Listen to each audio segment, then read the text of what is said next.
पूरी दुनिया आज जिस वायरस से सफर कर रही है उसका क्योर बाबा रामदेव और पतंजलि ने निकाल लिया, ऐसा बाबा रामदेव का दावा है।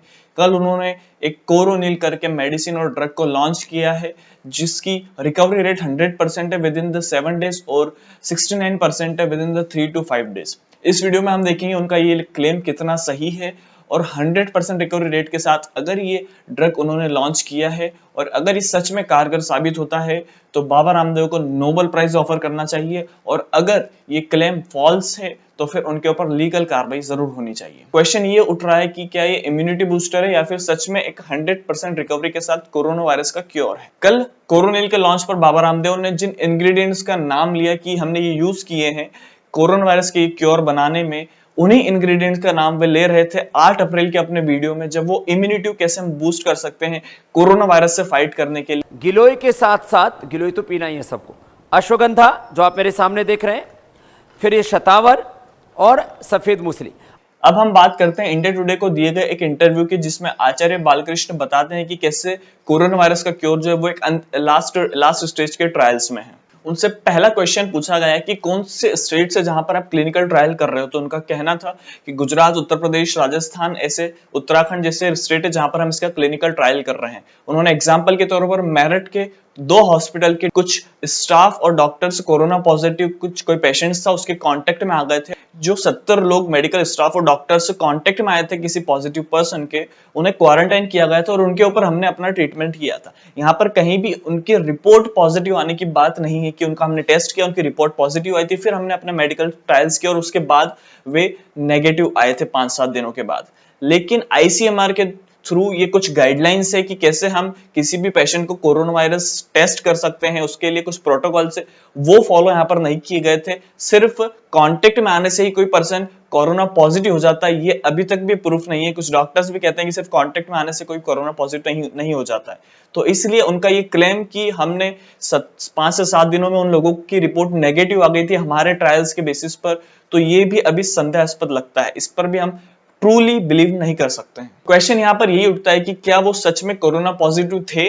हो सकता हो कि वे सिर्फ कांटेक्ट में आए थे और कांटेक्ट में आने से ही कोई कोरोना पॉजिटिव नहीं हो जाता, वे ऑलरेडी ही नेगेटिव थे कोरोना और उनके ऊपर ही इन्होंने ट्रायल किया और 5-7 दिन बाद उनकी ही रिपोर्ट नेगेटिव आ गई। इसी में आगे बात आती है मेरठ के आनंद हॉस्पिटल की, जहां पर 45 मेंबर्स जो थे हॉस्पिटल के, उनके ऊपर शक था कि वो कोरोना पॉजिटिव हैं, तो उनकी भी रिपोर्ट 14 दिन बाद कोरोना नेगेटिव आई थी जब उनके ऊपर मेडिकल ट्रायल्स किए गए।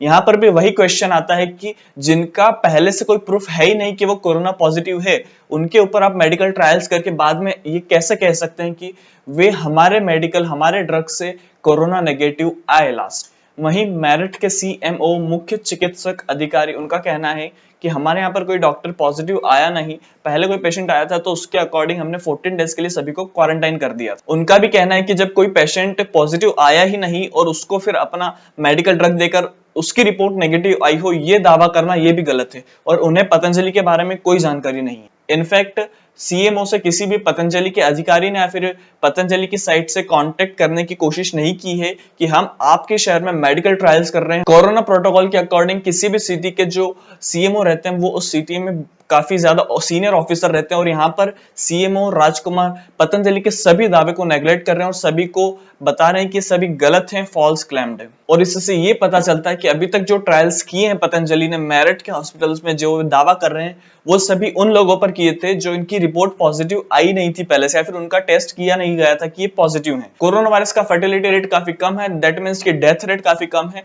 सिर्फ 2 से 3% लोग ही इससे मर रहे हैं, बाकी अधिकतर लोग इससे रिकवर होकर बाहर आ रहे हैं। कोरोना वायरस से डेथ उन्हीं लोगों की होती है जिनके हाईली सिम्टम्स होते हैं और जो काफी सीवियर कंडीशन में होते हैं कोरोना वायरस की। लेकिन क्या पतंजलि ने ऐसे सीवियर कंडीशन वाले लोगों पर ट्रायल्स किए थे? जवाब है नहीं। तो फिर ये 100% रिकवरी का दावा करना पतंजलि की साइड से अभी तक सही नहीं है। अब सवाल ये उठता है कि क्या गवर्नमेंट से परमिशन ली है पतंजलि ने या फिर वो सेल कर सकते हैं इस ड्रग को as a corona virus cure market में? रामदेव बाबा का कहना है कि उन्होंने CTRI से परमिशन ली है, लेकिन CTRI सिर्फ रिकॉर्ड रखता है कि आप ट्रायल ले रहे हैं, किसी ड्रग के ट्रायल्स कर रहे हैं। उसके पास ऐसा कोई रिकॉर्ड नहीं रहता कि ये क्योर कितना 100% सक्सेसफुल है या फिर ये क्योर 100% सक्सेसफुल नहीं। किसी भी ड्रग को सेल करने के लिए central drug standard control organisation से सर्टिफिकेट लेना पड़ता है, तभी आप उस ड्रग को मार्केट में सेल कर सकते हैं। यहाँ पर पतंजलि के कुछ दूसरे प्रोडक्ट्स की तो इंफॉर्मेशन है इस वेबसाइट पर, लेकिन कोरोनिल जिसे उन्हें लॉन्च किया है as a corona virus cure, उसके संबंध में कोई इंफॉर्मेशन अवेलेबल नहीं है इस वेबसाइट पर। दूसरी कंपनियों ने भी कोरोना वायरस के क्योर के लिए मेडिसिन निकाली है, उन्हें परमिशन मिली है ड्रग्स कंट्रोलर ऑफ इंडिया से, लेकिन उन्होंने स्पेसिफाई भी किया है कि हमारी ये दवा सिर्फ मॉडरेट कंडीशन वाले पेशेंट्स पर ही काम करेगी और इफेक्टिव रहेगी। बाकी जिन्हें सीवियर कंडीशन है, जिन्हें हाईली सिम्टम्स है कोरोना वायरस के, उनके ऊपर ये एप्लीकेबल नहीं होगी। और इसीलिए आयुष मंत्रालय ने पतंजलि को सभी एडवर्टाइजिंग पर बैन कर दिया है जब तक ये सर्टिफाइड ना हो जाए कि उनकी ये जो मेडिसिन है, उनका जो ड्रग है, वो 100% रिकवरी रेट दे रहा है। इनफैक्ट मैं तो कहूंगा कि आज मार्केट में लॉन्च करने से पहले सभी हॉस्पिटल्स में